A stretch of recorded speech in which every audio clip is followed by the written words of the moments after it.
Stone setting in jewelry is one of the most important things you can do. Whether the stone is used as an accent piece or as the focal, knowing how to set the stone properly is a big deal.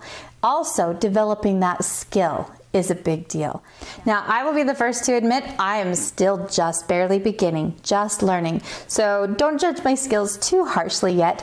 However, we have had a lot of questions both in my online groups on Facebook and online workshops, as well as through private messages of how to set stones. So I've teamed up with Guess Wine, a company that has been serving our jewelry community for nearly 100 years and is a multi-generational family business. They're great people at Guess Wine. And I have partnered with them to come up with this video for you, showing how I will create a 7mm stone in a 6-prong solitaire setting. So join me now as we walk through the entire process of taking a ring, cutting it off of a cast tree, all the way through the polishing and the stone setting process. First thing is to remove the rings from the tree. I use two main methods, either a small bolt cutter or a jeweler saw. Once the ring has been removed, I use a fairly coarse file to remove the sprue connection point and shape that area where it was attached. You can see the difference between where we started and where we are now. Next, I will use a sanding stick to remove a lot of the texture left over from the casting process. In preparation for cleaning up the prongs, I load a snap-on mandrel and a medium grit sanding disc. Taking the time to properly clean everything up is imperative. It will take quite a bit of time, but it is worth the effort. I begin by cleaning up each side of the prong, working around the ring in a counterclockwise position. And then I will work on the other side of the prong, working in a clockwise position until I have removed all of the casting texture on the sides of each prong and am left with a smooth finish. I will then move to the outside of the prong, following the same process, blending as I go. Once I have finished with the sanding disc, I move to a radial bristle disc, which is impregnated with a fine abrasive to further refine the surface from the last step. I really concentrate on the outside of the head and the sides of the prongs in this step. To clean up and prep the inside of the ring, I will work through various grits of sandpaper rolls, which are strips of sandpaper rolled up and glued into a mandrel for easy sanding of the interior spaces of the ring. I begin with about a 220 grit and will work my way through to about 1000 grit for a nice pre-finish. Make certain that you clean up all the sharp edges that can develop where the sides meet the inside of the ring.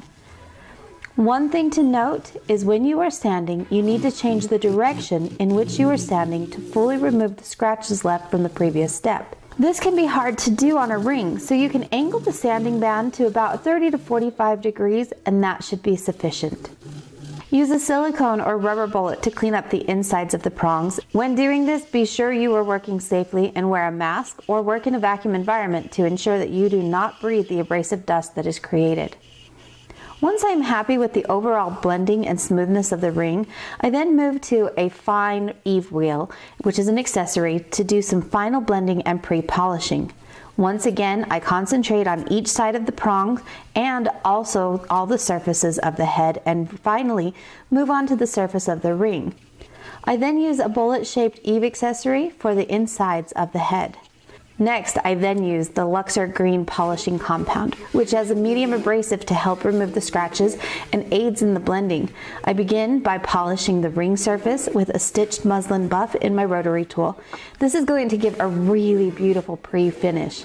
I pay close attention to the prongs and the head, and for the inside, I have used a horsehair end brush, but you could also use a felt accessory for a little more aggressive touch.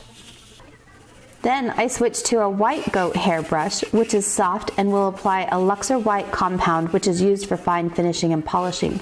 Once my ring has its final finish, it is time to set our stone. I start by setting the stone upside down on the prongs to see how it fits. It should just sit barely on the top of the inside of the prongs. Then I begin by filing the tops of the prongs to make sure everything is the same level and all prongs are aligned properly. After filing, I check the fit of the stone again on top of the prongs. Flip the stone over and measure from the edge of the girdle to the edge of the table.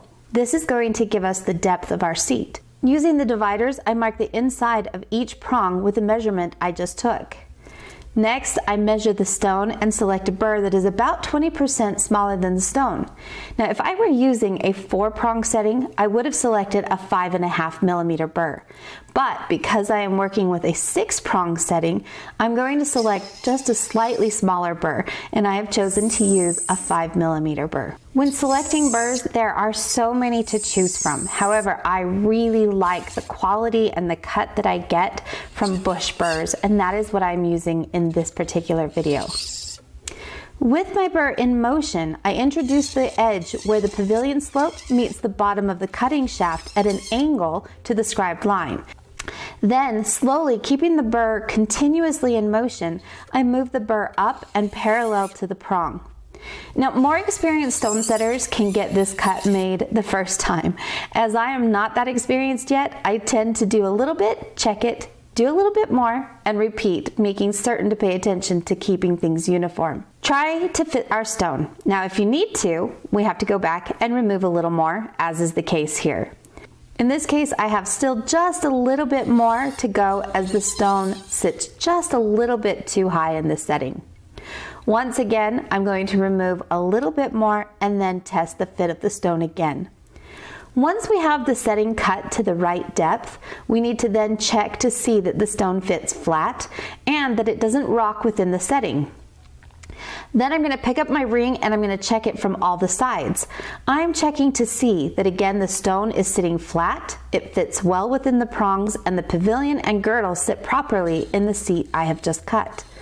I like to use a marker to mark the top of problem prongs, so this way I know which one to go back and alter. I want to be careful not to thin the prong out too much. I should not be removing more than about 50% of the thickness of the prong. One more time, I'm going to test the stone and look for all of the same, a proper fit, a straight stone, no rocking, etc. You may need to go back and touch up a prong or two and then repeat this process. Once all adjustments have been made and I'm happy with the fit of the stone, I position the stone so that the table is oriented properly and begin to close the prongs using prong closing pliers. Prong closing pliers have small grooves that nestle the prongs and allow you to give a little pressure and direct the prong down onto the stone.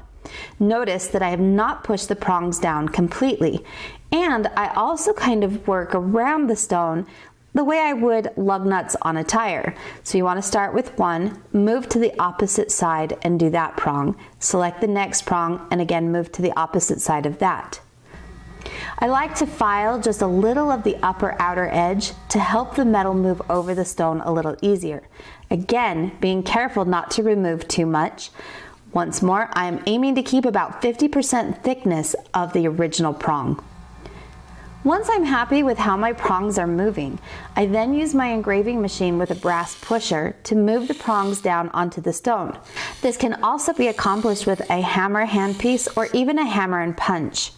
Once the prongs are securely folded over the stone and they have a good fit, I use a file to then shape my prongs.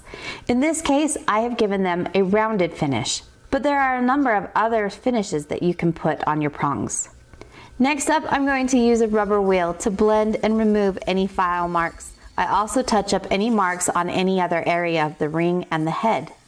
For this final step, I am using a stitched, combed muslin buff and Luxor white finishing compound to give the final polish. It does not take much compound at all, and a light pressure should be applied.